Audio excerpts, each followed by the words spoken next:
What is good, TPA Podcast? It's your boy Big Holla. We are back again. I got a special guest. Go ahead and introduce yourself. It's your boy Head Capone. My boy Big Holla then brought me to the people of Atlanta. Big facts, big facts. They don't get more Atlanta than this, so you know what I'm saying? Who, you? Yeah, oh yeah. They Where know you what's from? up. They know. I was born at Grady Hospital. So, you know, for y'all who actually from the city for real, you know, I'm a Grady baby. Yeah. And then I was raised on the south side of Riverdale. So I got a little mix, bro. You know what I'm saying? I heard you were born in Jonesboro. It was Riverdale. That's crazy. It was for sure Riverdale. All right, so how did you get your name, Head Capone? You know what? I get asked that question a lot, and it's like there's no extravagant answer. Literally, I have a big head. Okay. And the Capone family, the Mafia family. That's literally it. I was like, like I'm a part of the family. That's my thing. That's my thing. Like, you know, Holla Squad. Yeah. You know, it's the family. But I can't say the Head only. family. That's crazy. That's a crazy title. That's not the title. That's what it means, right? Capone family, Head, the Head family. Yeah, it just sounds odd when you say the head, though. You know what I'm saying? It's just like it's a little off, but something like that. So what you doing with business these days? Man, so I quit my job in October for, you know, those who didn't know, to pursue YouTube and, you know, basically just social media. Like I'm established on Instagram already. My Instagram is monetized, so it's like I'm just trying to maximize the opportunity that I got. You know what I'm saying? Because like a lot of people would love to have this type of chance to take a risk, and it's like they don't have the chance to do so. So I was like, you know what? Let me just explore every avenue. So I'm doing everything, you know, from the skits, YouTube skits coming, streaming, just about any way I can, you know, just push out content for real. That's the name of the game. How did you get into like doing stuff like that? What you mean, like making content? Yeah. Yeah, I got into the content game, man. It was actually my homeboy Mighty Duck and Chaz. Okay. Those were H Mart days. On God, like y'all watching, if y'all know me from the H Mart days, like we were called the Three Amigos on Vine. So it started out with Duck and Chaz worked in the seafood department, and I worked at the register and customer service. So basically, you know, we was all cool. We was always like together. And there was a app called Cinemagram. I remember Cinemagram. That's crazy. Yeah, Cinemagram, but that's it didn't even have it was no audio. So you record a video and the entire video is like muted. It's like a GIF or GIF, however you say it. It's like, it was crazy. So anyway, I had a Cinemagram, and I seen he was verified on there, and I'm like, damn, you know, like he verified on Cinemagram. And so once Vine came out, we kind of just got started. And he was always like a playful ass dude. So he just started out with pranks and different shit around the store. So it's just antics. And, you know, our managers, they knew about it, but they were cool about it. And we just acted a fool. So that's really how I got into doing it. I never really saw myself even like trying to entertain people. Like all throughout school, I've always had like my friends and people say, "Oh, you're funny. You're funny." Like, I can see you being a comedian. I never took it serious. Like even now, I sometimes don't. It's like, yeah, it's just me. But like once I got into that, it kind of pushed me into another, like, damn, this is pretty cool. Like, what was that first video that you had that you was like, damn, this might be something? Oh, the first video. The first time I heard a duck was like that. Ooh, you stealing? Yeah. Cause I mean, I can't think of one specifically. Cause man, we were active, bro. We were dropping them shits like wildfire. So it's like I can't think of one particular one. It's just we did it so constantly. Is where they all were just kind of going up at one point. Like whatever we would drop. Like somebody made a fan page of us, called it the Three Amigos. Wow. And literally the fan page had like 100,000 followers. Just the fan page. Like they used to literally just repost everything that we did.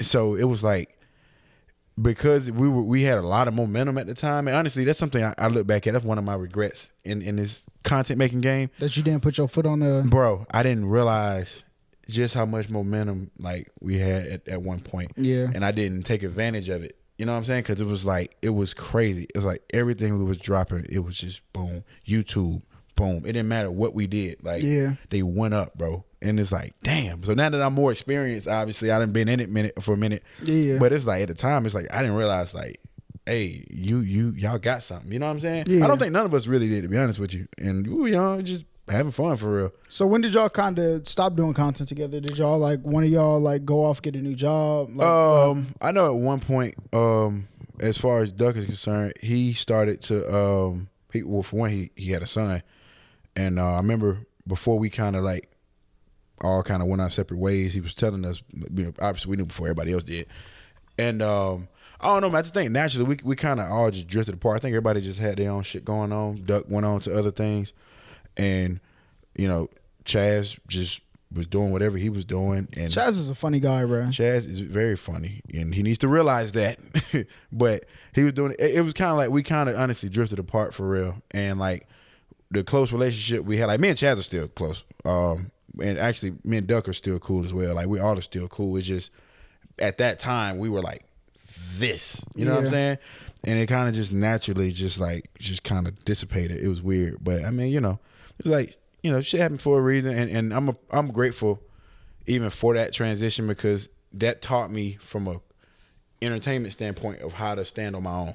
Yeah. Because I was so accustomed to us all doing everything together. Yeah. That's all it was. We were doing it together. I didn't really care much to make shit by myself. I would make stuff by myself, but it wasn't like, you know what I'm saying? I almost felt like I needed to have them around because that's what I was used to. So that taught me like to kind of get into like, it put me in like another creative mode to where I was able to kind of individualize what I do. You know what I'm saying? When was the first time you felt like, dang, I got some clout? When I started getting asked for my picture to be taken. Really? At H Mart. I was a cashier, bro. Really? I'm at the front, typing in numbers, scanning. Everything by H Mart, but they Korean owned, boy, so you got to be quick. So I'm boom, boom, boom, boom, boom, boom. I'm working. And then like little kids come up to the front, and you notice when somebody notice you because they always do this little weird thing.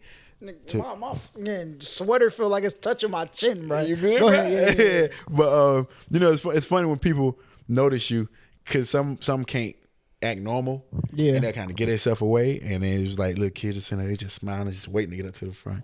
Hey, your hair Capone. Like, yeah, can we take a picture with you? And literally, like, I'm like, yeah, I mean, I guess. So the first time that happened, I was about to get off work. It was like 9 at night, and somebody came up there and they recognized me, and it was his niece, and but they both knew who I was. Yeah, and they both wanted to take a picture with me. I was like, wow, somebody just wanted to take a picture with me. That was crazy. So that's one of them things, like, you know, now I'm kind of used to it when it does happen, but it's like, it happen all the time now. No. When it does happen on occasion, I run into somebody. Yeah, I got you. I'll take a picture with you, you know.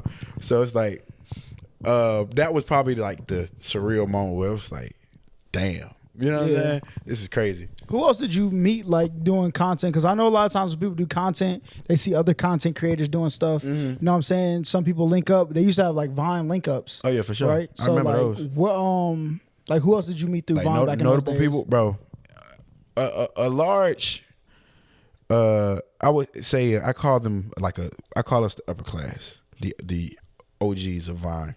Like the upper class. I call it like let me explain, walk you through it. So when I say the upper class, I mean like we were the first. We were the ones at the top when it started. We kind of the reason it ascended as an app, and then you had like a younger generation to kind of come underneath us who really took off. Like them young ones took it and ran with it. Like they got the blueprint and they gone. So it's like with us when we first started, wasn't nobody really getting paid on the internet. Like the group that I'm about to kind of name a little bit.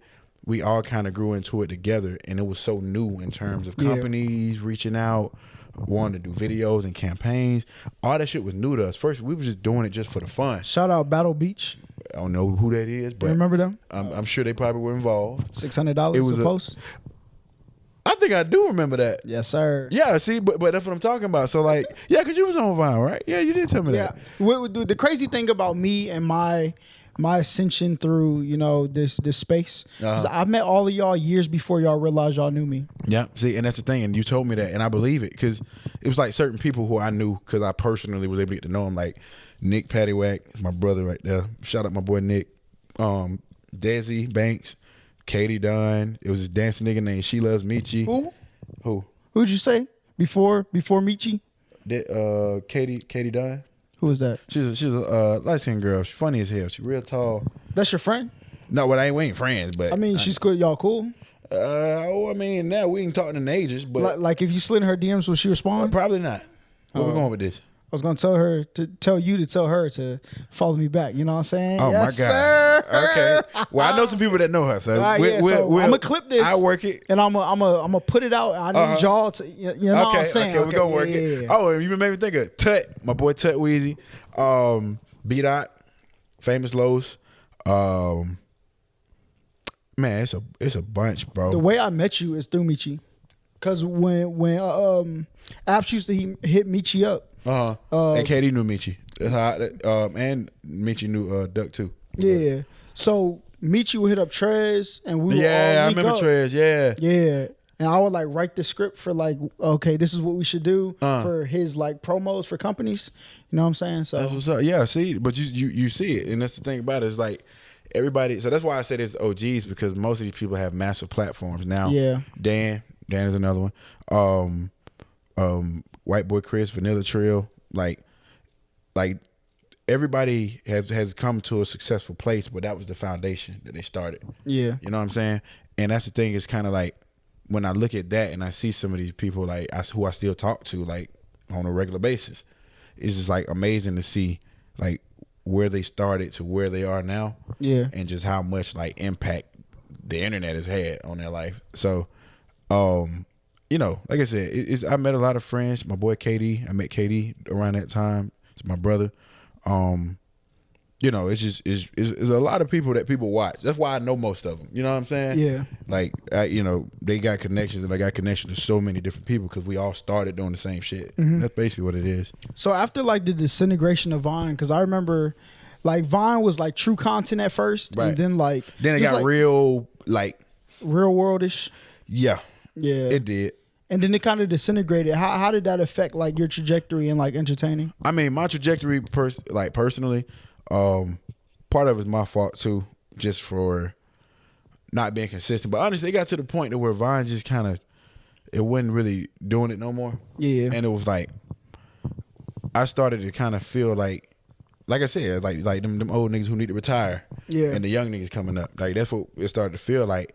It was like the people who I was accustomed to being around, everybody had pretty much moved to Insta. I was late coming over to Insta. I still was trying to like rock with Vine, but it just wasn't the same. It wasn't as fun.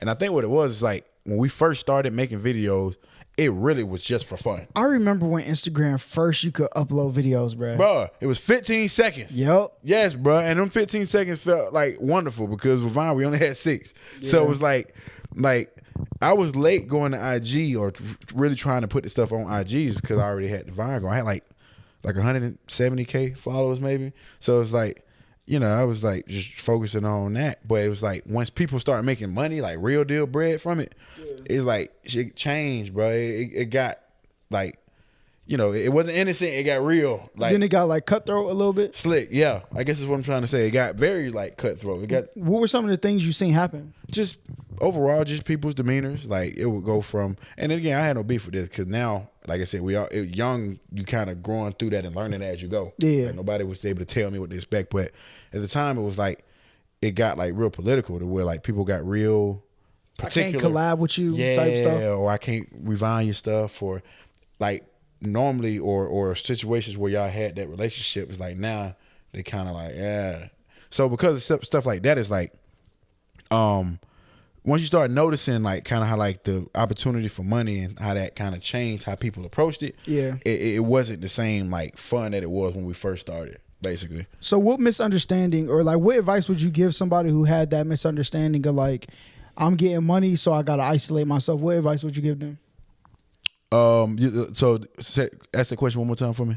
So the things that y'all went through, right. that y'all, you know what I'm saying, y'all were young going through, right. What advice would you give to people who are going through that with like maybe like TikTok or something? Oh, okay. I mean, what I tell people now, and sometimes I do have people hit me up. It's just like, hey, you know, I make videos too, blah, blah, blah, blah. Sometimes if I see it, I respond to it. But I always tell people like, find your lane, do what makes you happy. You know what I'm saying? Like, and when I say that, I mean like the type of content, a lot of people want the clout so bad to where they'll do things that may not even really even be them for real. Yeah. They just know it'll get a reaction. I know I get some attention. That's why you got people who sit there and troll all day long. It's just the attention they get from it. Yeah. You know what I'm saying? So it's like, when I tell people, it's just find what's comfortable for you. Yeah. If I think your comedy is corny, That's not your problem. Yeah. Because I might have a different sense of humor than you do. I might like different stuff. I just may not like that joke. Regardless, my opinion should not affect how you choose to do your entertainment. Yep. Considering if that's how you want to do it. You know what I'm saying? So I just tell people, like, just make what you like. Sometimes it may take a little bit longer if you got a different style of comedy, but there's a crowd for everybody, bro. Yeah. Like there's a crowd for all of you. So it's like, find your niche, find what works for you, and then do what works for you. Yeah. Some people are not gonna like it, but you're gonna have people who love it. And my philosophy, I say, focus on the ones who support you the most. Not the ones who you're trying to bring in. Not, I want more fans, more followers. If I got 100 diehard loyal people supporting me, I'd take that over 1,000 people who are wishy-washy. Yeah, facts. That's me. Because it's like, I know for a fact y'all got my back 1,000% of the time. I gotta worry about them. So that's why I tell people, like, when you find something that works for you, appease to that crowd. Like, there's nothing wrong with trying to switch it up and do a little different sometimes, but don't get so caught up in just wanting the fame to where you'll sacrifice the integrity of your work, because long term it don't last. You know, people who come up because they want to go in Walmart and punch down mannequins and shit, like, it may get an entertainment factor, but once you get stuck in that box, like, it's hard for you to be taken serious. I feel like a good example of that was Boot Gang. Yeah. I feel like you become a victim to your to your antics. You do, exactly, because you can't do nothing different. And the whole time he even said that he wanted to do music the entire time. So do you have like a group that'll support the music now? Yeah. But a large portion of them don't want to see you fucking rap. They want to see you going in the store doing some crazy shit, because that's what they're accustomed to you doing. So that's the advice I give people. You don't want to build that type of platform, because it's hard to transition to what you really want to do. Because people they don't want to accept you for your change. People don't like change. Facts. So you get up there and one day Jay-Z said, "All right, y'all, I'm not rapping no more. I'm gonna sing instead." And he made an R&B album. Like, we don't want to hear you sing, bro. Spit a bar, nigga. Facts. We don't want to hear you harmonizing. 92 breaks. Thank you. So, like, that's my whole point. It's like, just do what works for you and stay true to it. Like, trust the process, bro. And that's basically the main thing. I would tell a lot of people too that, like, when you start to get money, don't shy away from your friends, right? Or people that you consider like your coworkers, because a lot of people, they say, they're paying $600 a post.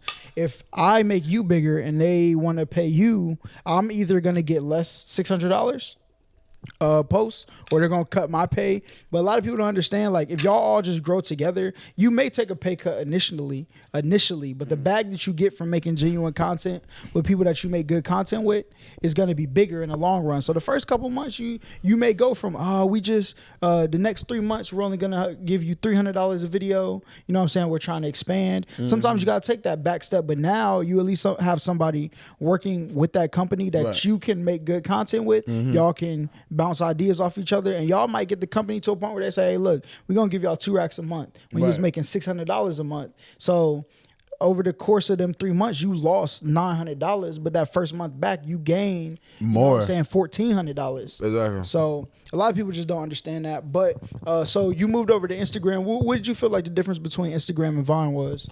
Insta at the time, was heavily just pictures, and they added a video feature, but it wasn't really much there. It wasn't no live. For a while, it wasn't no DMs. It was just... Oh, yeah, facts. I remember when DMs came. It was just there, bro. You was just posting and going. So it's like, it grew gradually over time, and you started to kind of see, like, it was the new wave. It was like, okay, this is kind of where you can establish a platform. Vine not really hitting it off no more. This is the new thing. Everybody move here. Companies are starting to reach out to people on here. So it's like, take advantage. So it didn't take long to realize that, and it was just like, okay, I just got to adjust to a different type of crowd now. Yeah, because I believe, firmly, like, every social app, like YouTube, the Vines, the YouTubes, the Snapchats, the Twitters, the TikToks for sure.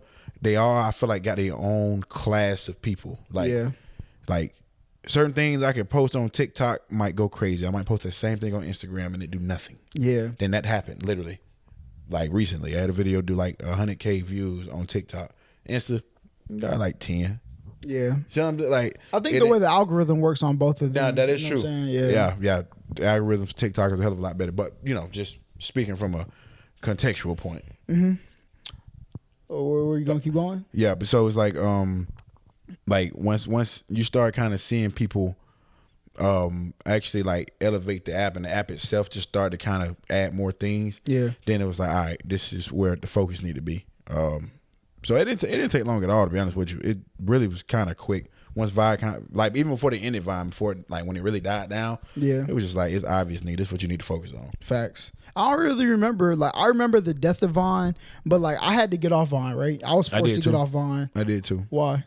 I got off of it because, like I said, most of the people I started with were gone. They was on IG. Oh yeah, for sure. No, they weren't posting on Vine at all anymore. That's one. So the people I was accustomed to interacting with and talking to and being around and collabing and all that shit was on something different.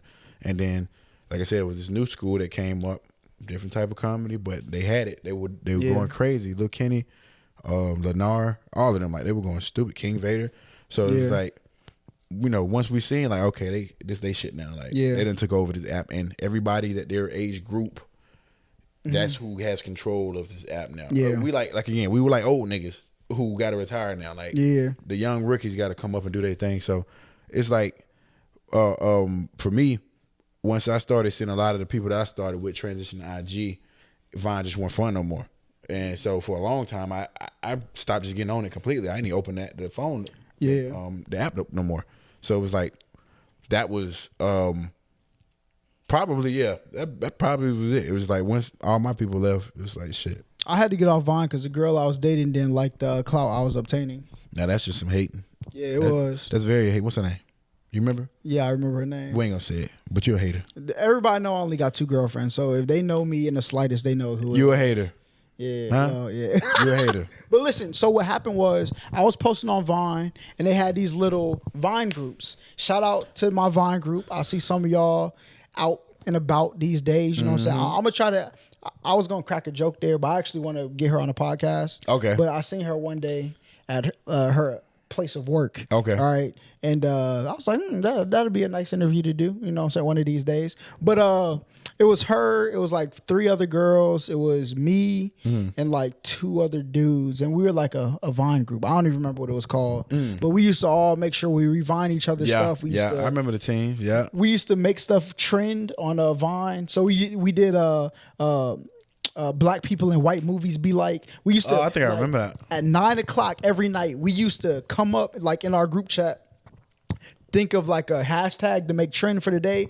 Jay, like, he collabed with us a lot. Okay. And we used to make like be like videos. Yeah, my boy Jay. Yeah, for sure. Yeah. And then now I'm gonna be honest, them girls was on something else. This never got leaked though. Like, my girl never knew about this. Okay. But they used to put explicit pics in the group chat. But you know what I'm saying? I'm about business. I'm not gonna let that get in the way. Yeah, you stayed focused on what was there. Yeah, what I'm supposed to do. So I kind of like wouldn't respond when that stuff came up. Yeah. Right. But when I would post stuff, they would like hype me up in the comments, and then like other people would come hype me up. You know what I'm saying? And she used to go in there and see her eyes. Who is this bitch? Who is it? I used to have to tell her like, bro, I don't know these people. Oh God, I went through that too. For real? Yeah, oh God, Give like us the story. that portion of it. You remember her name? Oh yeah, I remember. What's her name? She who should not be named. Here's her name. You was a hater. You like that, don't you? But I went through the same thing. It was like she and I understand it too, because it's like, I don't. This is why I say that. It's because you went from me just being a normal nigga to now I got all this attention that I wasn't getting. But here's the thing, And though, so like you know me, and you know I don't know these people. You can click on their profiles and see they live in. I was gonna say Texas, but I'm gonna pick another state. They live in California or New York. You know this isn't like, I'm not messing with this person. It's, right. No, your girl is probably commenting on other people's Vines anyway. I'm not even saying that she is or she ain't. All I'm saying is that in that particular instance, and I got it because, like I said, we had so much momentum. Yeah, it was flooded. Oh yeah, DMs true. Yeah, flooded. My comments flooded. So it was like, how many news were you getting? A lot. Do you remember the best news you ever got because of your clout? Not like a girl you talked to, like a girl that was purely like first thing she ever sent you was a nude, and you know it was because she seen your platform? I can't think of one particular time. So many of them to pick from? I mean, it's just like, it was really bad. Because the thing about it, nowadays, like on IG, if I follow a page and I DM it, I got to go through the requests first. Yeah. So it's like a filter, you can kind of see what's coming before it comes. Back then, you get a DM, open it, boom, whatever's there is just there. It's in your face. And the apps weren't so strict on that type of shit. So literally, you just open it up and you just see titties. And it's like, question. Wow. Just for did you ever get Weenie Pics? No. I know some dudes who like had like, you know what I'm saying, like fans that were, yeah, you know what I'm saying, and then they do it. Nah, I didn't get no Weenie Pics, thank God. I got like dudes trying to talk to me. Oh, for real? Yeah. I had a couple of those, but how they approach you? Yeah, they was like, "Hey, boo." I wouldn't remember. I just know it was a man, and I bid you good day. You ever feel like you got catfished by anybody? You mean like a relationship or just in general? Like I seen him online and I seen him in person? Well, nah, like catfish, like they appeared to be a swell looking female in their profile, and then you see him and you be like, I don't know if this page is real. Type, that ever happened to you? Yeah, I want to say actually.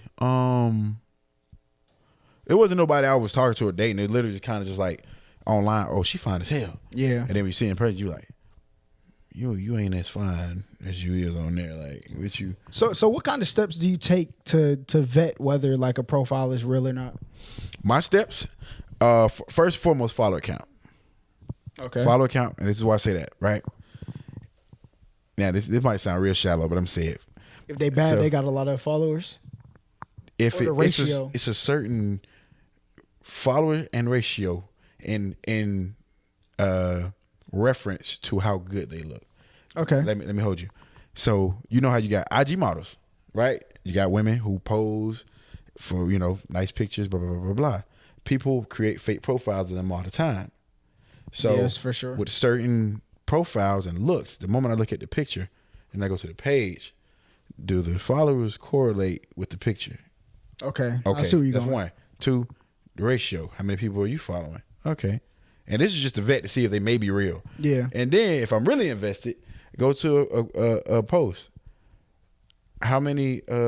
What's your engagement? Like how many likes you got? Okay. You know what I'm saying? What your comments look like? What your comments look like? Are they a bunch of dudes, or do you got some of bots? your friends that are girls in there? That's what you have to look for. That's the especially, but not just emojis and all this extra shit. Yeah. It can't be that. It has to be like realistic type of comments, and also like no bots. You got to go to the tag photos too. See, I don't go that far. You got to go to but that's just to see if you might be real. Facts. It's like, it's bad. It's really bad. So it's like at one point, if I was ever looking, I'm like, is this a real person? That's the things I do, and then I'd be like, nah. I ain't gonna lie. There's just one girl who tried to hit me up. You know what I'm saying? Mm-hmm. And I looked 10. All right, 10. Mm-hmm. 9.5 minimum. All right. But so I go to the page and I'm looking at the pic. I'm like, all right. I see like Instagram video or like I'm like, I don't know. So then I clicked on a bio, right? And it was like the link tree, and it was like music. So I'm like, all right, let me check out this music. So I went to the music, and I'm like, there's no way this voice is coming out from that girl. There's no way. And I'm like, I don't believe it, bro. So I just, look, I'm straight. There's too many people that I see in person, you know what I'm saying? That basically, basically exactly right. So it's like, yeah, I don't know, bro. I just don't. Yeah, yeah. How many people have? Well, let's go into how did you get into promoting? So you went from Vine, you had clout, you went from Vine to Instagram. How did you get into Vine is how I got into promoting. Oh, really? Yep, sure is. Shout out Nick 2 Live, my boy Duha, my guys. I met my boy. His name is Nick. He's had a promotion team called 2 Live. This is like, I'm doing Vine at the time. It's like 2013. Matter of fact, we threw a party. I helped them throw one. We called it the Social Network, and we put it together. And at the time, got a lot of the Vine stars. Lala Scissorhands, Lala Milan now. Her, between her, B-Dot, Katie, Nick, Dan, Bro, a lot. Now I think about a lot of people who are like extremely famous now were at that party. Yeah. But it was like he was very organized. He went to Georgia Tech, and so brilliant planner, brilliant. And he had his crowd was more of like a Project X type of crowd. It wasn't the nigga crowd that we be around now. What you mean we? That I be around. Okay, yeah. It wasn't. It was literally like I mean, at the time we was in college, but it was like a college type of group who was with everything. Like, bro, them parties were fun, and so tell me your wildest night at one of those parties before we continue. We was at this pool party we threw. It was for 4th of July. We called it Red, White, and Brew. Oh wow! And we had a house. I think was it Riverdale? It wasn't Riverdale. It was a house with a pool. It was a big house. It had a pool at the back. So we rented out the house for the night. And they had this, the house, like the back had a deck that was elevated. You know, you go up these stairs and you on the back deck of the crib. Yeah. Pool is down here, whatever. And that night, we were just turning up and the balcony caved in. Like the deck, like the balcony of the deck, like part of the whole deck collapsed. That's crazy. That people serious. fell? I want to say a couple people did. Nobody really got hurt for real. Yeah. Like they was kind of able to move out the way, but it just happened. Like I guess because so many people, like part of it like caved in, collapsed completely. That's crazy. And it was like, whoa, how the fuck we going? You know what I'm saying? But the party was still lit though. It was fun. But it was kind of like that's what got me into promoting because Nick introduced me to it.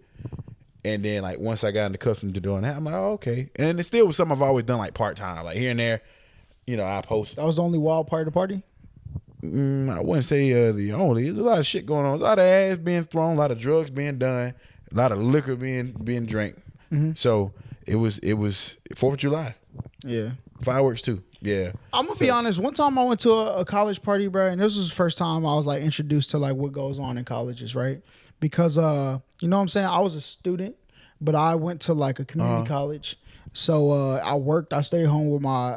I stayed at my parents' crib still. Stack up bread. I was a smart guy. Right. So I started going to these parties out in Kennesaw, and then I realized that the world is way more heathenistic than I thought. Right. I walk in. You know what I'm saying? Open the door, and somebody's getting their doonies crushed. Whoa. Okay. So we talking about the wildest thing, as in. Yeah. That type of wild. Yes. Oh yeah. Yeah. Night to remember. Oh, well, I wouldn't say nothing. I secondhand witnessed it. Okay. So I wasn't the first person, but I kind of caught the aftermath. Like somebody, I want to say it was outside, in the you know, like because it was like trees on the right side of the house. Actually, it was kind of on everything, but it was on the right side where the driveway was. It was like they weren't in the car; they had the back door open, like on the side by the woods. But yeah, somebody was getting.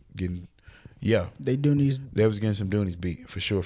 That's so crazy. I didn't see like it while it was happening. I seen it as they finished, like putting their shit back up. And I'm like, oh, this the type of night y'all have you ever tried to crack doonies in a party? I have not. Never even wanted to. You can tell you why? First thing. It's hot as hell. Yes. At any party. Hot.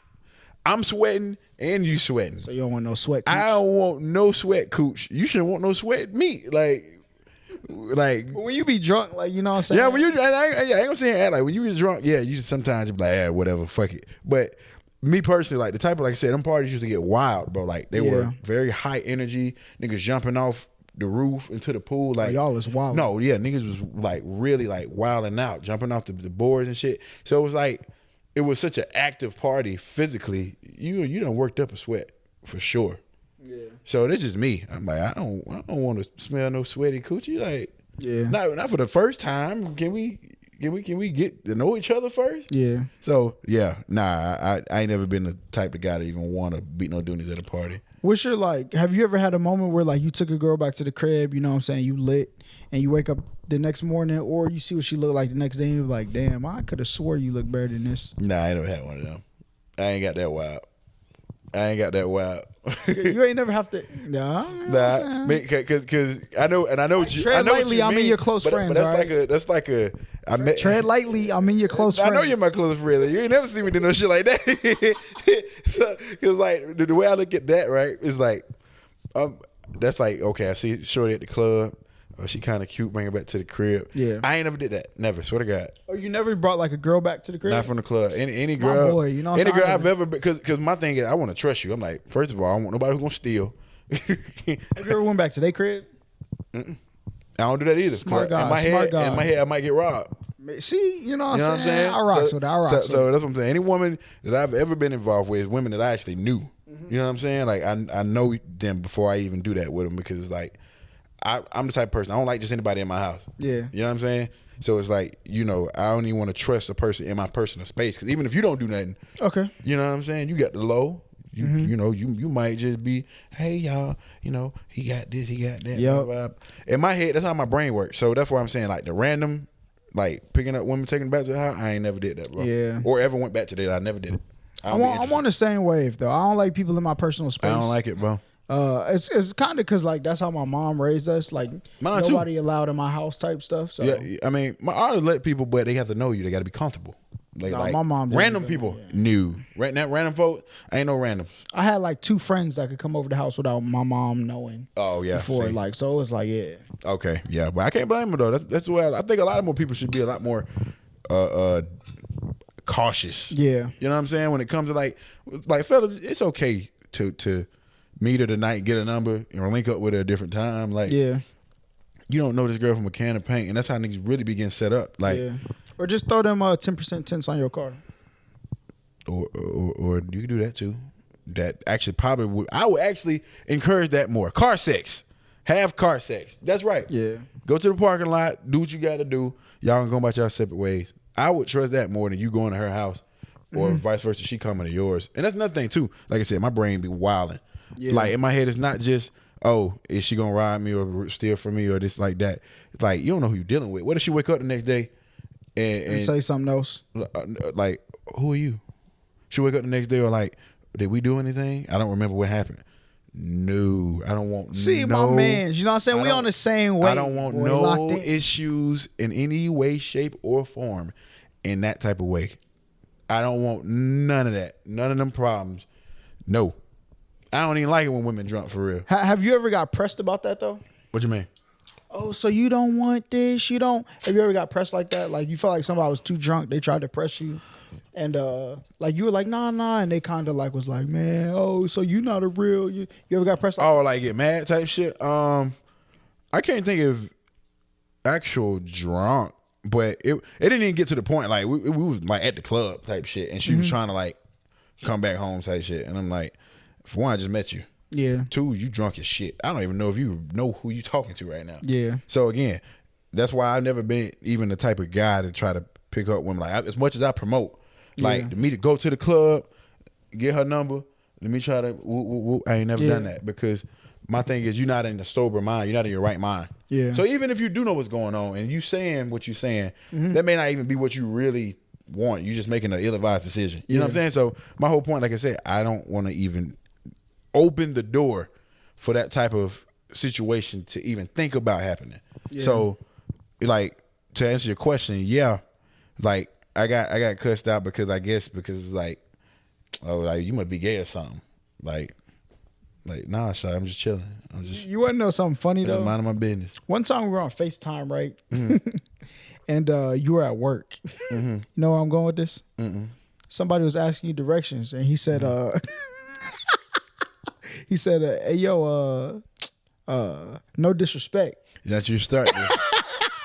Do I have to? No, we'll get into that later. We'll get into that later. You sure? We'll get into it later. I'm waiting for it. We'll get into it later. Okay. We'll get into it later. But so Vaughn, you got into promoting, but you had a girlfriend at the time, right? Yep. So how did she feel about like you promoting and stuff? How did that go? She didn't really have a problem with that per se. Because I mean, we both was in college at the time, but you know, she liked to go out and party sometimes too. So she didn't really have a beef with that. I will say that she didn't really like trip about my partying because she partied. So it was like, so she didn't trip about the partying, but she tripped about like the attention you were getting online. Yeah, well, because the attention was clear. It was hard eyes, and you know what I mean. Oh, you're so fine. You know, you should answer your DMs like shit. I can understand. That's why I said I can understand. Like you don't like at that time we were like young nigga, we were like 18, 19-ish or some shit, 20-ish maybe. So it was like, yeah, she don't want no women, all her man comments coming at him. Cause she like, Get y'all asses on. So I got that. But like as far as me going out in a social setting, it's like, you know, unless you see me acting crazy. She never thought like, well, was she at like parties with you? Sometimes she used to go. Sometimes. So she was never worried that like all them girls in your DMs would see you out in public? I don't know if it went that far. We ain't never talk about that. Probably, maybe. But, there's nothing I ever heard about per se. Were you ever out with your girl and like somebody else approached you like, oh my God, your hair Capone? Did that ever happen?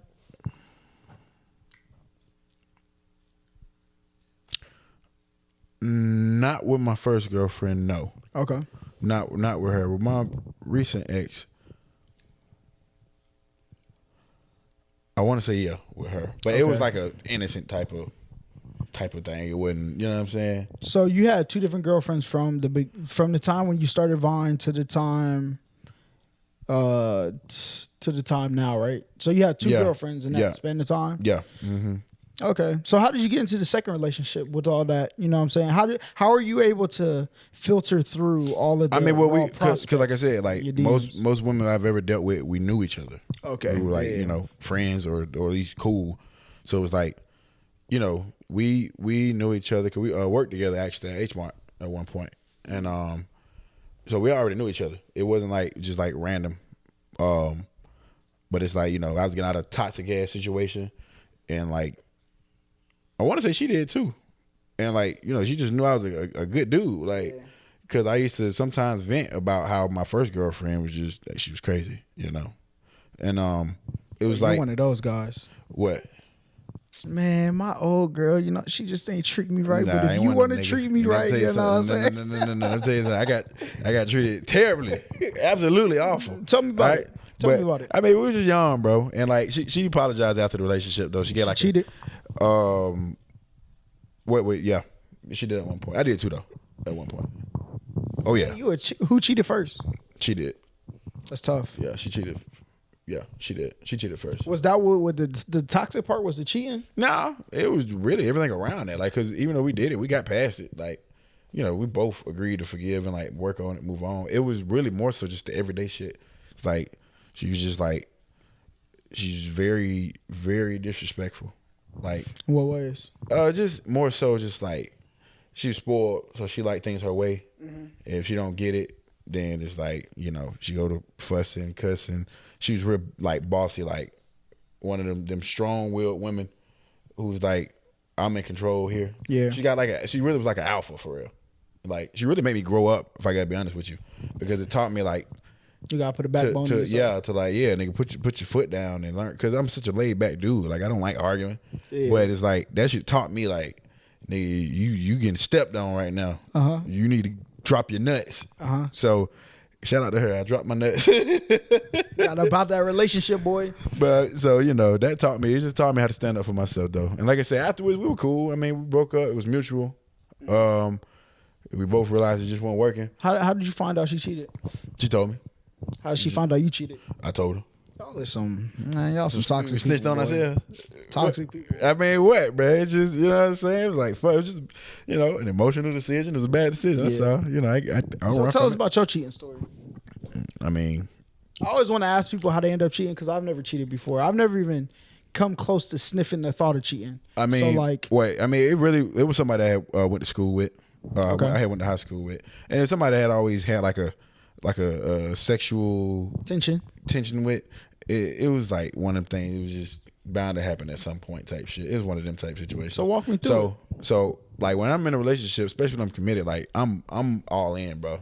Like I don't really believe, especially now at this age. So you get around the people you got tension with? No, now because I ain't got no tension. Now, nigga, I'm not worried about none of you. So it's like now I'm an older, more mature guy. I got discipline.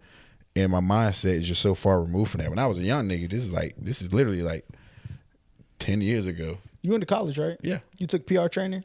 I'm just good at speaking. Yeah, well. You know what I'm saying? Keep going. I don't know what the hell that supposed to mean, but so it was like, it was one of them things that was kind of just bound to happen. And it was like I said, at the time, I was just so frustrated with Shawty because it wasn't even, like, again, just a cheating thing. Like, I didn't cheat on her because she cheated on me. Yeah. I can honestly say that. I knew what the fuck I was doing.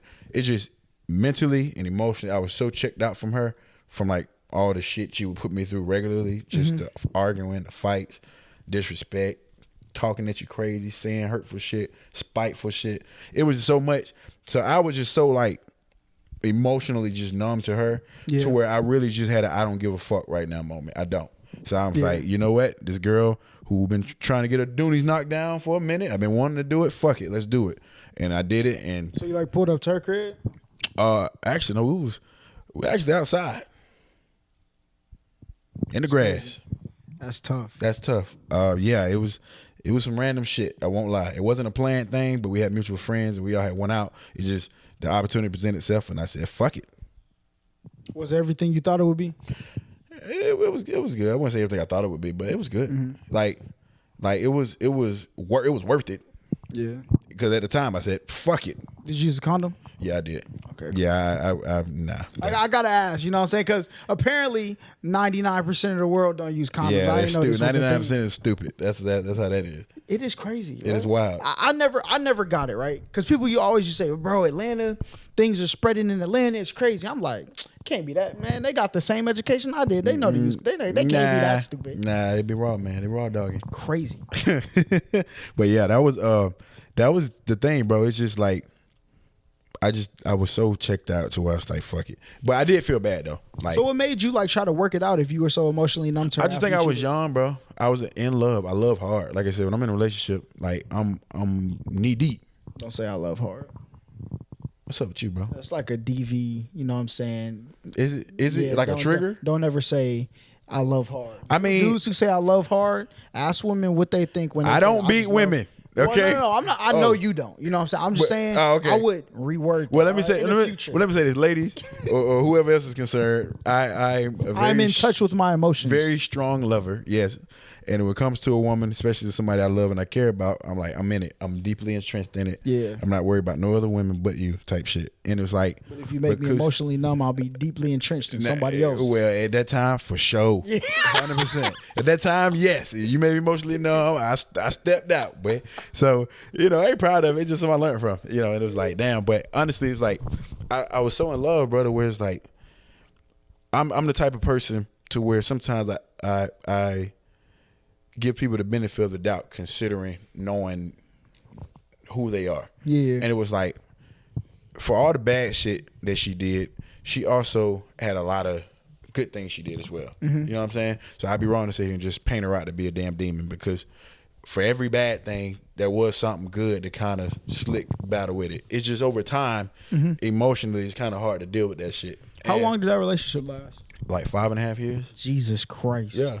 So even with the time we had in together, it was just hard to just let that go, because we're dealing with this shit, but I still love you. And it's like, when times are good, they're great. But when times it's are just bad, when times is bad, they're awful. The you know what I'm saying? swing is crazy. Yeah, that shit just kind of was like pinballing. So that's why I said by the time we did it was slick mutual.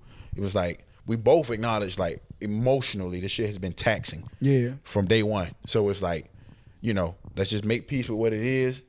She, like I said, she sent me a long apology, after the breakup? Yeah. And I didn't even expect it. She just hit me up randomly. Like, you got time to talk? I was at work. Then she just texted it to me. And just like gave me like a super long apology. Said, I wasn't good to you. I'm sorry, blah, blah, blah, for everything I've done. Going forward, I'm working on myself. And then, to your part, like, it would literally, like, she gave me some closure for real. So I was like, damn, that was cool. You think closure really works? Sometimes. I don't think it's an excuse to do certain stuff. Yeah. But I do think like I said, I wasn't expecting that, but I'll be lying if I said it didn't make me feel better. Yeah. Because it did. It really did, about the whole situation. Like, I was making peace with it and go ahead and moving on. But the fact that she did that did help me feel better. So I'm not going to say closure is a fake thing. I just think people use that sometimes as a means. Get their way back in? Yeah, to get their way back in. That, that's two totally different things. So, it was what it was. But you live and you learn, my brother. Yeah. That's what we do. I think there's only one person that I truly, like, wanted closure with. And it wasn't even somebody I dated. Like, it was just somebody that something happened. And I would like to clear the air on what happened, you know what I'm saying? Or like the mental spaces both of us, because it was a very toxic event, all right, in both of our lives. So y'all might as well have been together. No, it wasn't like that, though. Oh, okay. It was like on some, like, people know me. I'm perfect, so I don't really have fallouts. Don't be my fault. All right, guys, y'all heard it here first. People of Atlanta, Big Holler's perfect. I'm perfect. You know what he I'm don't do shit wrong. Listen, besides this one person, And when we have closure and they know why I did what I did, they'll probably be like, you know what? If I was your girlfriend, I would have expected you to react like that. Then there's nobody that is watching this video that could say, yo, Big Holla, really? You know what I'm saying? He's a fuck nigga, or he did something wrong. There's nobody. All my friendships, it was your fault. All my relationships, it was your fault. Like, you know what I'm saying? That sounds very Donald Trumpish, my brother. Nah, they'll tell you. All right, they'll tell you. I'm sure he'll say the same thing. Look, I will. If anybody can come on, this is the people of Atlanta, all right, and tell me what I did wrong. I got $500 for you, bro. 500 of them things. There's nobody who can come up here and say, oh yeah, this is my experience. Man. You know people that had their own recollection of events, man. You know, they might feel a different way than you do. But people that I fell out with, they know it was their fault. So you saying they're going, okay. You know what I'm saying? All right, man. All right, go ahead, perfect, man. I'm perfect, bro. Damn near 99%. But anyway, so you go to having a new girlfriend. You know what I'm saying? And that relationship ends for whatever reason. So now you're in the dating pool. You're a promoter. You're a influencer. How is it navigating through that world? What's the difference between, you know what I'm saying, growing up in 2 long-term relationships and then now being a free man at the height of your it was an adjustment because like I was so conditioned for so long to think like a boyfriend. Yeah. Because my second relationship was 4.5 years. So really for a decade of my semi-adult life, I was in a relationship. So all I've ever really had known was being a boyfriend. Yeah. How would somebody feel? How would you blah, blah, blah. It's like for the first time I was able to do what the hell I wanted to do whenever. Yeah. So that was an adjustment within itself because it's like I literally got used to being able to do what I wanted. Yeah. And but you know, I mean, single life is cool. Dating here is something I wouldn't recommend to anybody. You said what? Yeah, something I would not recommend to anybody. What, dating? Yep, because people are retarded. What do you mean when you say that? Women, just not women, but like really society, not just women, men too. I just feel like a lot of people nowadays allow social media to tell them what they want, influence what they want, and also influence what they think is real. Yeah, it's one thing to have expectations and goals and to have certain standards, and it's another thing to just completely ignore real fucking life. I don't necessarily think that's true. Why you say that? Because, and this is the reason why I know there's a lot of dudes who hate me around their girlfriends. I know there's a lot of people who hate me around their best friends. It's because like most of these people, they don't really think that. They think that because they assume everybody else think that. Everybody's playing the game of chicken. Right. Which one is gonna admit that we don't actually believe this stuff we say on the internet first? And like I think when I get around people, they're able to be themselves. So like they find and I see that with like my friends, like they'll be around me and I can see the decompression in their body. They're like, whew. I could really tell you the things I like because you're not gonna judge me. But when they go, like you're not gonna put on. Yeah, then I can go into a room full of people. And I'm like, nigga, what you acting like this for? But see, and you kind of proved my point. That goes in line with what I'm saying. Is people act that way because they think that's what they should be acting like. Okay, yeah, I get it. Yeah. They think because I see these celebrities and I see people doing these certain things, that's what I deserve. That's what works for me. But see, I think like when you're dating, I don't mean to cut you off, but I think when you're dating, if you will tell this person, listen, all of that stuff, I'm with you. I'm with you. Yeah. I agree. Be real. That's my whole. People don't be real. People so are not real. That's my whole point. So I got to keep up this facade. I got to keep up this certain like lifestyle. Think about it. I'm a promoter. I be in the club all the time. Every weekend, I see people popping bottles, smoking blunts, twerking, doing all this extra shit. How many of them be broke? A lot. I know a lot of them that look the part. Like, it's just you gonna present your best version of yourself, same way you do on the internet, and that's not actually who you are. And the thing about it, there's nothing wrong with feeling good about yourself. It's just like if you be honest with people and you be true to them, it will be a lot easier to deal with that person, like you said, at their most comfortable state. Think about it. If somebody comes around you and they had this expectation of how they think you would want to view them, it's like you would never get the real person. Exactly. Or you will at a much later time, and it'll be, totally different from what you thought you knew. Yeah. So it's like, that's the thing. It's like people overall, which is why I say dating here at least, or just in today's date, is just kind of crazy because it's like everybody has an opinion on what they want to do, the standards that they have, which is cool. Mm-hmm. It's just some people are not realistic about, what they're looking for, right? Yeah. And it's like, for instance, I'm going to just say this maybe as an example because I'm doing a lot of talking. Imagine a person says, I want, okay, let's just say a woman says, I want a man who, buys me flowers, takes me on dinner dates, hold my hand, open the doors. Yes. He's kind to me. He doesn't disrespect me, blah, blah, blah, blah, blah, blah. Mm-hmm. And then, it's like, it's cliche. People will be like, women don't really like nice guys. And sometimes women will get a man like that, and he may be a softer kind of guy. Yeah. He may not really have a backbone. Like I said, at one point I didn't. I admit that. But I learned from that relationship, like, nigga, stand up for yourself. And so it's like, some guys are the type of guys who he'll jump when she need him. And I've literally had conversations with women. I've literally seen them say, like, I don't want a man who's going to always tell me yes. Yeah. I think the thing is women want all of that, but they don't want the soft guy. And the reason that this happens is because a lot of the guys who, fold to a woman's, calls is usually the guy who she could walk all over. Exactly. But I think in a woman's essence, she does kind of want to be led, led through life. She wants a masculine type of presence. So what happens is that good guy gets with her. She gets everything she wants, but she doesn't have the person who is leading her mentally, emotionally, and all of that stuff. So what happens is she gets around the bad dude. Since you've covered all the bases as a boyfriend, once I get around this dude, he's gonna lead me mentally. But he is a bad person. Right. So he may lead me to bad results. Exactly. But he's at least leading. And they try to get like that outside of their relationship. And honestly, for whatever rationale they have for it, cool. But my point is, like, again, you say you want a good guy. Yeah. You see what I'm saying? That's all I'm saying. It's just, literally, it's just a mindset to where, like, I look at that even when it comes to myself. It's like, yeah, I have certain standards and things that I want. Yeah. But it's like, am I the person that deserves that?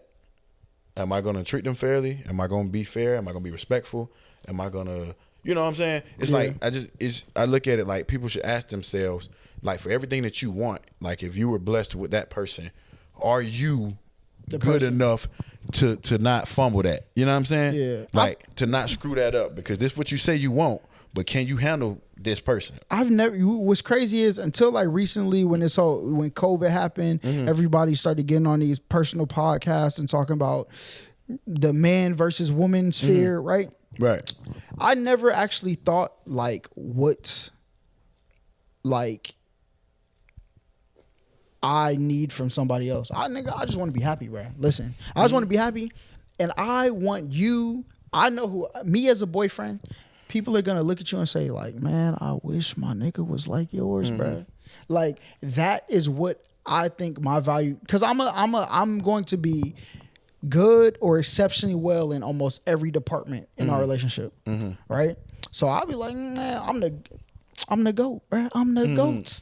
So like, I want you to be able to say you with that GOAT, and we gonna be lit. But then what happens is, like, a lot of people, they get comfortable, right? Because they don't look at relationships the same as I do. Right. I look at it like, I want to have fun and do all of this stuff for you, right? But they look at what the world says, see what you can get from people. Exactly. Right? Exactly. I agree. Instead of what I can give. Yeah, instead 100%. Of what you can give. So, I mean, that happens in the dating pool, but do you think it's hard to find out there? What you mean, like find something good? Yeah. Yeah, I do. Because I feel like you not only got to find something good, but also find what's good for you. And I feel like once you're able to kind of find somebody that you lock in with, that you can genuinely see that they're good and that they care about you and they check off a lot of those boxes, I think that makes it a little easier, but that's not easy because sometimes you don't know people's true intentions. Yeah. Especially in our type of, we're influencers. I'm an influencer. So for me, it ain't even just about me, somebody. I don't even know what your intentions are for me. Yeah. You know what I'm saying? I don't know how genuine you are. I don't know if you genuinely want to get to know me as a person or you see or means to an end. You see what I'm saying? And so even with that, it's like you got to vet people. You got to observe. You got to kind of see how their character shows certain situations to let you know, like, oh, okay. I think deep down inside, most people are good people, but they have walls up that prevent them from showing the best parts of themselves. I think the hardest thing to do is to get through that barrier for most people. Sometimes, I don't mean to cut you off, I would argue the hardest thing also is to let that barrier down. So not just get through somebody else's wall, but also you lowering yours.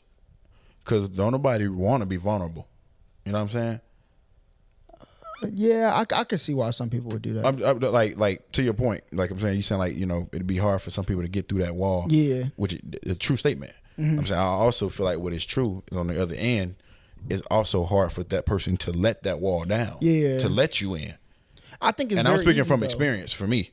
So, really? Yeah. I think it's fairly easy. When I get around people, like I can like literally, and this is why I've been so fluent in female friendships, right? Is because one, a lot of dudes don't treat girls like friends. That's why that is the number one reason. I got hella homegirls. Shout out to y'all. Yeah, that is the number one reason why we have this disconnect is because look, women will treat men as friends. Yeah, men don't know how to do that. Treat women like their friends. They don't. They got to sexualize it. Yeah, they sexualize weird. Everything. Yeah.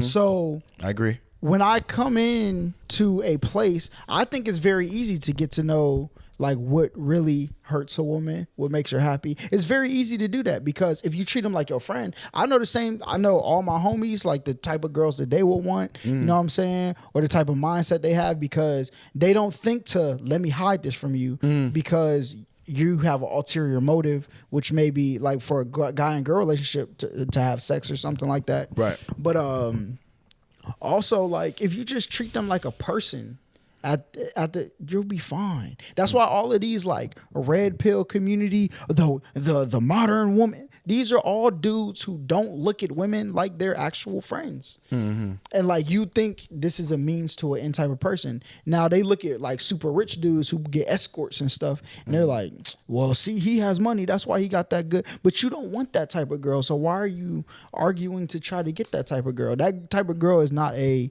I'ma date you type of person. No, she's for her bag. Let her go get her money and go find you a girl who wants to be happy. That is a fact. I agree. And they out there. I agree. So I don't think it's very hard to find out to get a girl to put her walls down. As soon as and a lot of girls don't even be friends with their friends that are girls. That's true. So like if they can find somewhere where like, dang, what I tell you is safe here, and like I said, you can guide me emotionally or mentally through the process of navigating my emotions and feelings. Right. You will have a place in their I don't want to say heart, but like you'll have a place in their mind. I don't know what to say. No, I know what you're saying. But you'll have a place there. Because I got genuine like female friends. That are, yeah, for sure. And they call me for just about anything. You know what I'm saying? Yep. And so like I talk to them just like I talk to my partners. Yeah. So I definitely get it because they know you're genuine, and because of that, they value you more. I think that's what you're looking for. Yeah. They value you more because they know you're not trying to get at them. You're genuinely their friend. You care about them. You pull up to the gender reveals and shit like that. They know you genuinely got their back. You know what I'm saying? Yep. So that's all. Yeah. But let's get us some TikTok clips real quick. All right. Let's do it. What is the most conniving, backstabbing thing you have seen in the industry? Most conniving, backstabbing thing that I've personally seen. Mm-hmm. I'll give mine. Okay, yeah. I was at an event, right? Right. And mind you, the only reason these people were at this event is because I threw the connect. I don't even know if they knew I threw the connect for them to be in this space. Mm-hmm. And we're sitting there talking, and the dude who is putting them on, they come over there and talk to me, and they're like, we need to figure out how to take all of his supporters and make them our supporters. Not let's work with him, and eventually the ones who like us will eventually. That mindset was one of the most conniving things I have ever seen in the industry so far. Like that what they said made me more skeptical of the people who are around me. Right. Because like, dang, it's really like that. That's crazy. Like you really trying to like trying to like, what usurp? Yeah, I've seen Trying people to be a usurper right now. Yeah, let me steal this person's followers, and they'll stop following him and follow me because I see how much money he's able to obtain.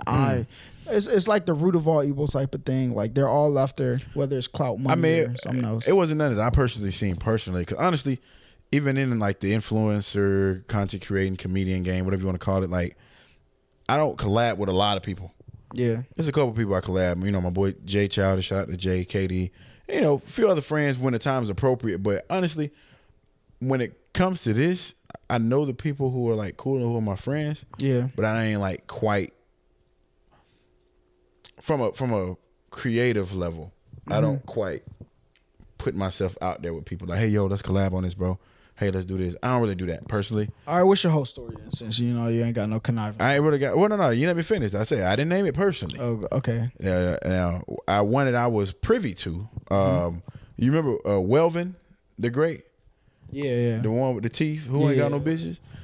These nuts. Yeah, these nuts. Yeah. Now, from people close to him or that situation, like that manager, the fat dude he was with, basically like stole all the money.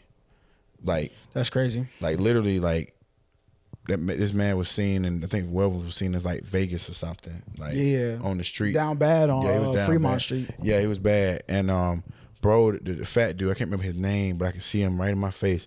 He basically took all the money they was making. He took all that shit. That's crazy. And dude, obviously, Welvin wasn't mentally. Obviously, you know, well enough to be able to handle that type of fame and money. Yeah, bro. He robbed him blind, like left him like damn near homeless. That's crazy. Crazy. I've seen people. Shout out my homie Crypto Rapper. You know what I'm saying? I've seen people. It's such a filthy game that people just can't be genuine. That's part of the reason why I don't have one of them stories, because I don't really let people get, like I said, nigga, my guard up. Oh, for real? Because I let people backstab me because like I give you benefit of the doubt until you show me otherwise. Yeah. But I don't trust you. Yeah. You know what I'm saying? Like we you know, I understand at the end of the day, if it came down to you doing what's best for you versus me, you gonna choose you every single time. Like I ain't gonna lie, bro. When I get into like friendships with people or partnerships or whatever, I'm gonna put the big ass 12-inch blade right in your hand and turn my back. And then when you stab me in that bit, I'm going to turn back around, pull out a big ass bazooka. Oh, and blow you away. Blow you off the face of the earth. See? Like I don't even want to let you get the chance, my dog. I'm with you though. I understand. But see, I know that I can recover from anything that somebody does to me. I'm with you. And that's fair too. I think my thing is like I be telling myself like I'd rather not even put myself through that headache. Yeah. Especially when sometimes I can see it coming. So it's like in response, I just keep you at a distance.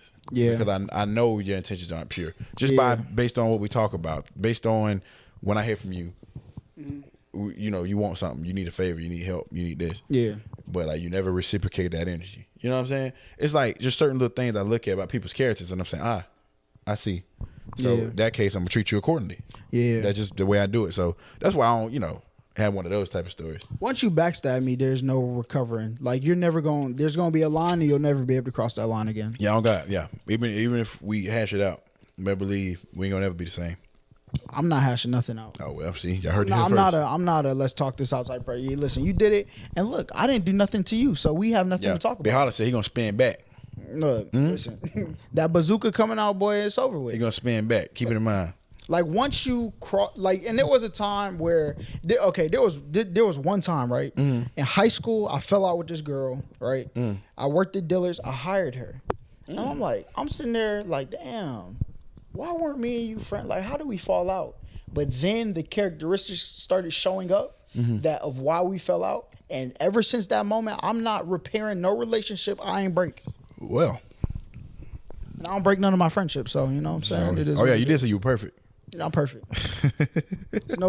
There's no friends out there that be like, yo, he was a snake. He did this to me first. If I did something to them, they know what they did first for me to create that distance between me and you. Okay. And that distance is probably what bothered them and said, oh, you don't treat me the same, but you know what you did to make me do this. Right. So I don't really be tripping. So Yeah. So your whole story. Come on. You've been single, you know what I'm saying, for a decent amount of time. At least since Shaking My Head podcast started. So that's at least almost 2 years, a year and some change. Give me some whole stories that where you was out here wilding. Well, I ain't got no stories quite like my boy Savage, Savage. here about meeting no hillbillies in Tennessee, but Beating them down on racetrack bathroom floors, boy. Shit. Let me see. I would say the most like whole story I've had. It gotta be. See, well, I don't know. I guess I did have like something close Go to ahead. like to like a one night stand. It's like shit. It's like 2 years ago. It was this girl that shout out to Bobby. This girl that Bobby deals with. She had a friend. And we met up at this party. It was this kickback, and I didn't know the girl prior to that, so I guess I did kind of slick. I could have got robbed. Yeah. What an idiot. But anyway. But you said you knew her before though. No. Well, no. That's what I said. I had to think about it. Yeah. Yeah. I didn't know her beforehand. I met her through Bobby's girl. Boo. I mean, I feel like that's safe enough. And that would make me feel kind of safe about it because it's like we all went back to the crib type deal, was drinking. Like, because at least like if something happened, you got access back to her. Bobby, you tell your girl to get a friend. All right, I need to see her. You know what I'm saying? Yeah, well, yeah. So it was like, yeah. So this was I remember it was like 2 years ago. So we went back to the house. We were drinking. First of all, we was drinking some Remy. Then so we drunk Crown. This girl can drink like a pirate. Yeah. Like a madman who just got out of fucking jail. Like, that's bro, tough. when I tell you, this woman short. She's like 5'2", and Bad. she's like she's cute. I'm gonna say bad, but she's cute. But she's like 5'2", and could outdrink everybody at the table. We went through a bottle of Remy and Crown Royal. And she still kept saying, I'm not even drunk. First of all, yes, you are. That aside, whatever. But yeah, we went back to the crib that night, and we end up basically like Bobby and his little boo went ahead and isolated themselves to do their thing, and so it was just us. So like, naturally went upstairs and whatever, you know what I'm saying? And it started getting busy, and this is what threw me off. Shorty told me she had a daughter. She had a daughter. Okay. And daughter's probably like 9 years old or something. Hold like on, that. what? Yes. So keep work with me. She has a daughter. Daughter's like 9 years old. And she the child's father, the daughter's father, had actually passed, unfortunately, like a car accident or something. Okay. So like, she's again, it's the first night we meet. She's telling me about this. And see how willing women are to open up. And then let me walk you. Then Crazy. tells me, and this is prior to sex. Tells me, what she said. She said, basically I want to have another child. And I was like, oh, okay. So in my head, I'm like, why are you telling me this? And she's like, I don't even need the dad to be around. And I'm like, okay. That's a little. She's wilding. It's a little all right.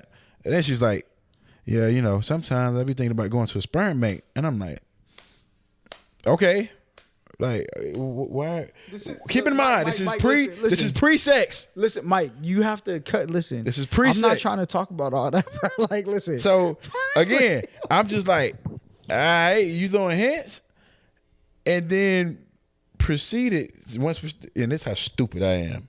This is how I knew. I was just free and wild, boy. So you ran in here raw? No. I wasn't that stupid. Okay. But I'm saying stupid the fact going. that I just had sex with a person who just told me she want kids. The dad don't got to be around. And I'm like, okay. So in the middle of the sex, she basically tried to get me to take the condom off. And so thankfully I wasn't drunk enough or stupid enough to listen. But in my head, I'm like, why is this the first thing you tell me? And we just met each other. And again, I was fresh out the street. Like fresh. I mean fresh on the street. I was on the scene. So I wasn't used to having that type of freedom. But she dead ass tried to get me to take the condom off. And I'm like, no. And we literally like had to stop. Like we literally stopped having sex because like she was like, look, like, you can take it off. Like, you don't feel comfortable. And I'm like, in my head, like, bro. No, bro. What? Why do people say that? You just told me. Even if she didn't say all that. This is the first night I met you. Yes. What makes you think I'm going in you raw, bro? What is wrong with you? After you just told me you want another child now. The dad don't have to be around now. You just told me this. You literally just told me this. I'm starting to think like maybe like people just have different goals in life. Because there's no way like if you had a goal in life that you would risk that.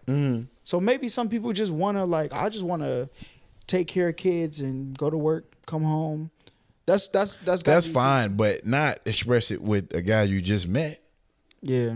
Right before y'all have sex. Just like she wanted me to do it. You hit her up after that? Yeah. You smashed her again? Yeah. How many times? That was on the other time. Oh, one other time? Yeah. You try to take and it that off was again? literally just like, oh, tonight was so fun. Y'all trying to do this again, such and such. It was like a couple days later. And then after that. Cut her off. Yeah, you just I ain't gonna say cut off necessarily. We just kind of faded away. Yeah, just stop talking. Yeah. Was it worth it? Was it a good time? Yeah, it was a good time. It was. Scale of 1 to 10. 7.5. If we would have said 8, I would have asked for the IG, but I'll just be joking, bro. I'll really be cap. You know what I'm saying? I know you I'm be saving cap. my They virginity. don't know that. Yeah, I'm saving my virginity till marriage. So Okay. yeah, that's all really, right. That's really what I want. But yeah, that's probably like the wildest thing. I told you, I'm not like, contrary to what people believe, I'm not a wild guy like people think, bro. I like, my brain be working like one of these heifers is gonna set me up, or I'm gonna catch he did this charge. So Mike, I'd rather not. How much you gonna lie on this camera? How much you gonna lie on this camera? We can go all night. Mike. You just told him you be capping. You just said it. Well, I'm saying I was lying about asking for her IG. I don't really be trying to slide on people like that. Oh yeah. But I'm really conservative, bro. I don't like people in my business. I don't like people around me that I don't know. You know, I don't like people in my personal space. I don't like to even go into spaces that I'm not comfortable with. Me either. You know what I'm saying? I'm the same. That's exactly how I am, bro. Which is why, like, I learned quickly. Like I said, when I was fresh out of the relationship, I had a little phase for sure where I was like wilding low key, but my version of wilding really wasn't wilding. Yeah. It's just like I said, I was so accustomed to being in a relationship for so long, 2 relationships for so long. I still was wired to think like. You ever plan on getting back in a relationship? Oh yeah, for sure. For sure. Like how you want to wait till like you get to like certain goals and like are you ready now? I'm ready now. Really? Ready now. What clicked in your mind to let you know that you're ready now? Honestly, I would say really it's just like it wasn't one specific thing. I think it was really more so I feel like I had to take some time to kind of learn how to be by myself. Yeah. And then also like I said, like even myself when it comes to the dating process, I'm vetting like constantly. You know what I'm saying? And it's like I want to make sure you're a good person. Like what's your intentions? What are the things you do? How are you when you're sad? How are you when you're upset? Like I look at so many different things because again I've been in 2 long ass relationships. Like when I'm dating and like when I'm with somebody, when I'm committing, I'm so like laser focused on us progressing together. And especially now I'm at the point in my life to where like I am about ready like to start a family and shit like that. Like are you about to be I'm there. Like no, I ain't about to just go do nothing stupid. But I'm saying ideally, like if I had it my way, bro, you need to have a wedding. I've never been to a wedding, bro. I'm gonna have one. I want to get married, bro. And so like I'm getting to that point where it's like that's what I want in my life. You know what I'm saying? And it's like, yeah, you got eye candy all around. You got women everywhere. But it's like, to me, especially when I'm locked in on a specific person, I'm blind to them. I swear to God, bro. I'm like when I've really done focused on a person, bro, like they get my attention. Like that's who getting my effort. Other than that, like the rest of y'all is just, you know, it's just something to see. I think like before I get into another relationship, I think what I have discovered is I need to make sure that because before, like I was under assumption that people treated people the way they wanted to be treated. Yep. And I thought people reciprocated stuff, right? They don't. So what happened is I would get in a relationship, I'll be doing all these grandiose things, and I'll be fine. Like, it's the beginning, we having fun, we chilling, blah, blah. But then over the course of time, it's like, dang, I've really been doing everything for like 3 years. You know what I'm saying? And like I don't feel like doing this no more because like nobody is going to, you can't just take money out of ATM and expect money to always be in there. Eventually you're gonna have to put something back into it, right? And not to make an analogy of like paying for stuff, but like you have to put, if you take everything out of something, it will not be able to bear the same goods to you eventually, right? If you eat everything in the refrigerator but never go grocery shopping, like eventually the fridge not gonna have what you need, right? So I got to those points, but I think like now I know that you have to show me that, one, you're gonna make my life easier, because I'm going to make your life a fucking cakewalk. Oh God, yeah. Like, and I feel like the bar is set so high that like it would take. I don't know of a person that exists right now that is in a mental state to clear it. Not for me though. So I mean, you know, you relatively fresh yourself though, so that makes sense. Like I've been. This is the longest I've been single in my life. For real? Yeah. See, at this point, I've been single for like 2.5 years.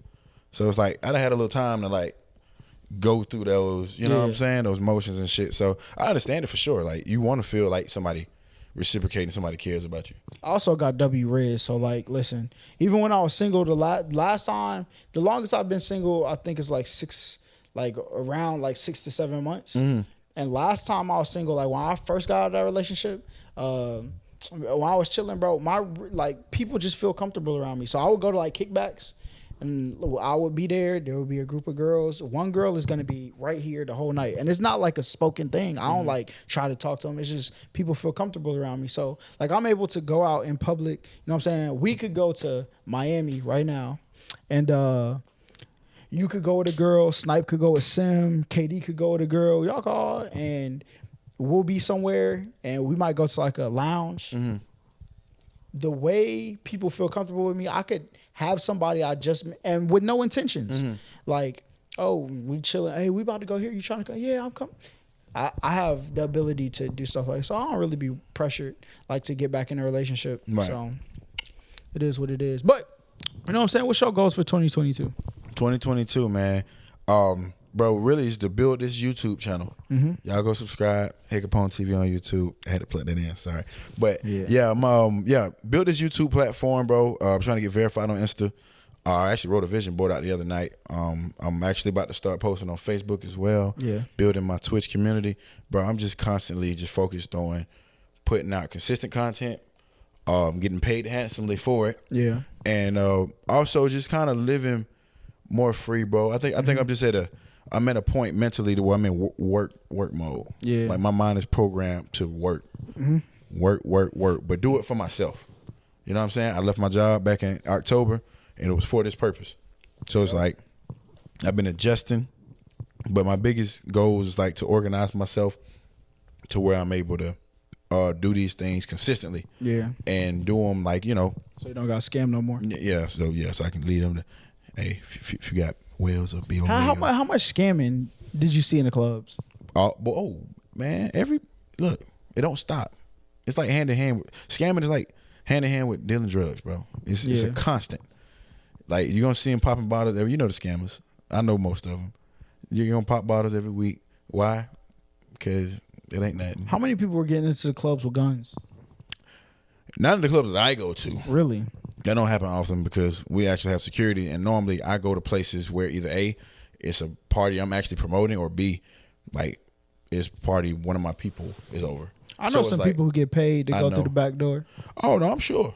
I just wasn't aware of it, so I'm sure some niggas probably was in there with them. But like I don't go places like that where niggas even on that type of timing. You know what I'm saying? Like the places I go to, you're gonna go and enjoy yourself, but it ain't gonna be no crazy shit going on. You know what I'm saying? Yeah. Like I can walk to my car and feel safe going to my car. Yeah. As opposed to. But the guy coming back from the parking lot, you might. Oh yeah, you might watch out for him. Yeah. But he ain't coming for me. He's not coming for me. So that's that. Why do you think girls don't have fun in the club? They do. Who said they don't? You did. Oh, you talking about? Oh, okay. See, I'm thinking Most you're talking girls in general. don't have fun in the club. Gotcha. Yeah, 'cause I was about to say most women do.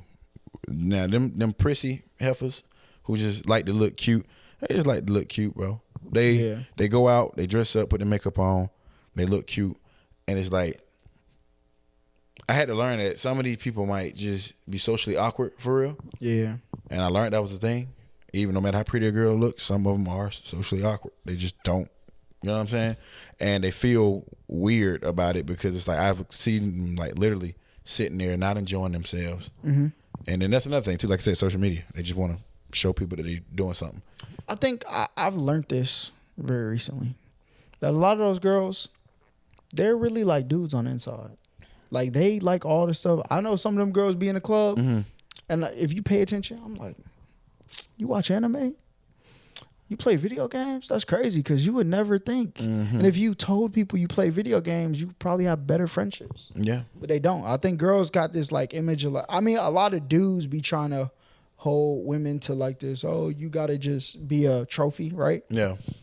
Those aren't good dudes. You should just leave their expectations out of your equation of life. But, you know what I'm saying? If y'all just be yourself, bro, I think if everybody just be themselves a little bit more, yeah, you know what I'm saying, everybody could, you know what I'm saying, enjoy life a little bit more. No, I agree.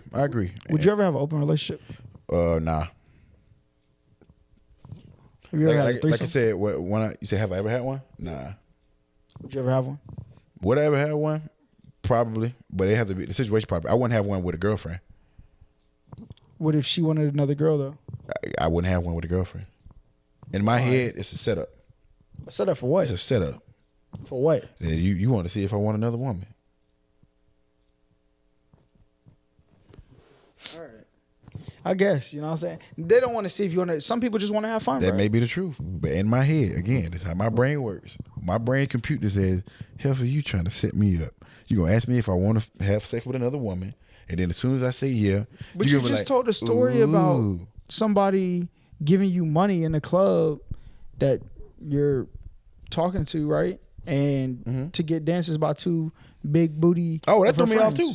I ain't saying it didn't throw me off. It threw me the fuck off. I'm like, but at the same time, like, you know, I know her well enough to know. Like, she's so secure. she was like, my friend about to come back with us to the Airbnb. We was Still like, want to do it. Fun. You already got the dance though. Because the difference between a dance and having full blown intercourse is a difference. It's not full blown. To me, there's levels. So it's like a dance is one thing, but you talking full blown into the ad. Nah, I don't want no parts. I don't want no parts of it. I don't even think I could feel comfortable personally, like in the midst of it. I don't think I could comfortably perform because in the back of my head, I feel like if I don't know if I could either. I've never had one. If I'm enjoying it too much, she might think that like I'm enjoying it too much, so that might be a problem later. Like again, this is how my brain works. I probably completely overthinking this thing, but I don't even want to even go towards that door, so I stay away from it. You gonna be wilding in a new cooch? That's what I'm saying. In her head, I might be going too crazy. And she's like, why you enjoying yourself? You enjoyed that, huh? Then I got problems with you later. Nah, I don't want it. Literally, I can't even comfortably think about that. That's why I said like, if that would ever happen, it couldn't be with a girlfriend. Couldn't. I guess, you know, I think you'll grow to it. Yeah. I think I have very strong bonds with people. Even the girls I dated, I feel like my bonds with them are stronger than even people who feel like they're more in love than like people may have, or me or my significant others have felt that we had. But like, I don't know. Oh, you'll get past that, bro. Yeah, I don't know about all that, but you know, you gotta open yourself up to vulnerability. Because the more vulnerable you become, you can only be so in love if you don't open yourself up to vulnerability. I open myself up to vulnerability. I'm not opening myself up to threesomes. I hear what you're saying. It just I can't help it, bro. Again, that's how my mind works. My mind just work like. It's like this is it don't make sense. It's like the way I look at it, if this will open up a door that's gonna cause me issues, I don't want to go through that door. I don't even want to go to it. What if you not doing it causes issues? Well, see, the thing about it, I have to take that chance to know. I'm not willing to take that chance, so it's like I'd rather not. She's like, I really want, like, for my birthday, I want. She wants a threesome for her birthday. She'd have to do a lot of convincing. Would you let her sleep with other girls? I don't even know if I'd let her do that. I don't know. Because I've never had that happen to me before, so I can't say how it would feel. I dated a girl who was bi one time. I'm not like and that's another thing too. Like, it's like I'm not like an insecure nigga at all. It's just like some things I feel like you're not insecure about because you never actually went through it. Okay, you know what I'm saying? So it's like I'm not insecure, but it's like my girl went and told me she had sex with a girl. I can't say that I would be like, okay, like I don't know. If you just went and had sex with a girl, that's cheating, huh? If she just went and had sex with a girl, that's cheating. Now, if she told you, if she asked you like, hey, yo, I'm going on vacation, you know what I'm saying? My best friend's friend that's coming with us, she look kind of bad. Do you mind if I like smash her on a vacation? Then you have the ability to say yes or no, whether you're comfortable with it. But if she just pops up and say, I slept with another girl, you cheated on me. Goodbye. I mean, I guess, but I think the second one is kind of like more of an open relationship type thing. Like I said, I don't know. You won't give her the threesome, so she got to fuck the bitch some way. I mean, that's her business if she do. Again, I don't know how the hell. You want her to hold it down? Just hold it down. Like what I ain't enough. Goddamn. I mean, hold it down. Like don't tell you she slept with her. No, that made me mad too. Just don't sleep with her. How about that? I ain't enough for you. You want me to go fuck other girls? Is that what we look, before we head out of here, y'all make sure y'all head over to all his links down below. Remember, my man Mike Head Capone loves hard. And by that statement right there, you can tell he does. I don't know. Anyway, so tell everybody, well, you already told them where they find you. Twitch, you know what I'm saying? YouTube, that's right. Instagram, Twitter. That's right. You know what I'm saying? Black Planet. Tag, Bebo. That's crazy. MySpace. You ever had Tinder? Okay. I've never had a dating app outside of BLK, and that's because I did a campaign for them. For real? Yeah. Did you get to what does the app do? They have swipes on there too? Yeah, they got like the little swipe left, swipe right, and I didn't know that was my first. Again, that was literally like the first dating app that I've been on ever, and that was for business. So I had to create it for the damn video. Yeah. And but it was literally like I didn't realize that shit costs. For real? Yeah, that shit is expensive. Like it'd be like. Click to see who matched back with you. That shit like $30 a month or some shit. Month? Swear to God, y'all like $20, $30. And I was like, man, if y'all don't go outside, I'm like, niggas pay for this? Like, and again, maybe I'm just blessed because I got a platform. You know, I got a little name in the city. You know what I'm saying? Maybe like the day I download the dating app, I'm smacking the living. No, don't smack me.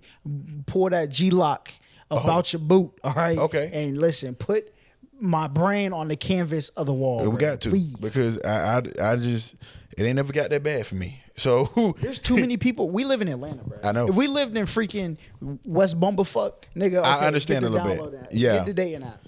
But like, you can't go outside take your ass to the hookah lounge and find somebody to start a conversation with. That's my point. So me personally, I ain't judging, but me, nah, I don't do those. I've never done those actually, and quite frankly. I don't know how people spend so much fucking money on them because that shit threw me for a loop. Like the money, I don't really mind people who use it, you know what I'm saying? But if you're paying $30 a month, is outrageous. Bro. That shit was really like expensive, and I was shocked. And I'm like, this is just to see who likes you back. Yeah, ain't no way. Best wings in Atlanta. Well, I gotta go with my. Ain't no way you about to say USA Deli. You know I'm about to say USA Deli, boy. Best strip club in Atlanta. I like Diamonds. Diamonds is the shit. I like Diamonds. Fell in love in there. Yeah, you know I like Diamonds. Best nightclub in Atlanta. Damn.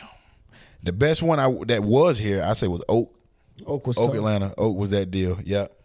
But it ain't here no more. Yeah, I'm gonna have to go with Oak, even though it ain't operating no more. Best food dating spot. Dating food spot. Come on, you take everybody to the same one, bro. You know the answer.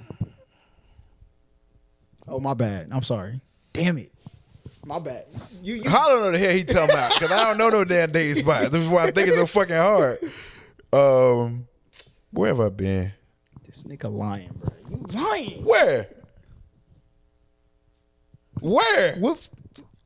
No, I'm gonna let you answer because I want to see if you come to. Bro, I don't. First of all, I don't know what the hell kind of idea you got about me.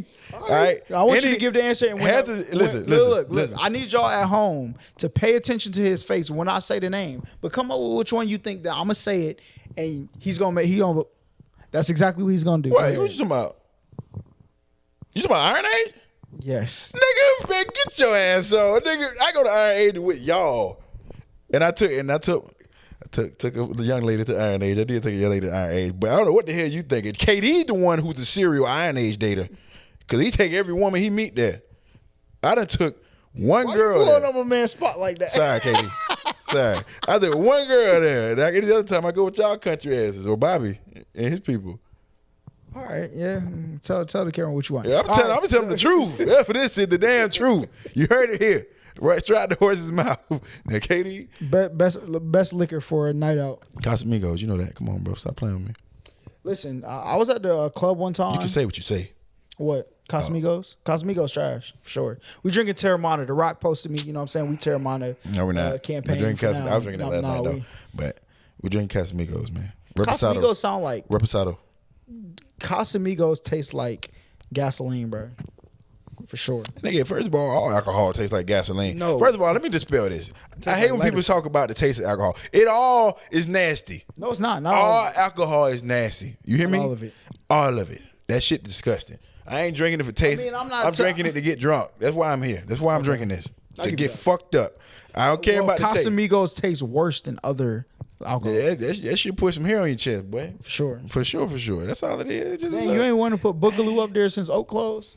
Nah. We had some crazy nights. Boogaloo was fun, though. Boogaloo was fun as fuck, but it wouldn't be like one of my first ones I think about. Oak was like the first thing that pops in my head. Best promoting team in Atlanta. CYC. Come on, man. Control your crowd. Yes, tough, sir. Yeah. Come on now. Look, I was trying to tell people on peer-to-peer. I went on peer-to-peer, and they were like, the north side. I mean, you a south side person, too. Mm-hmm. Well, do you consider Fayetteville the south side? No. Do you consider Fayetteville Atlanta? No.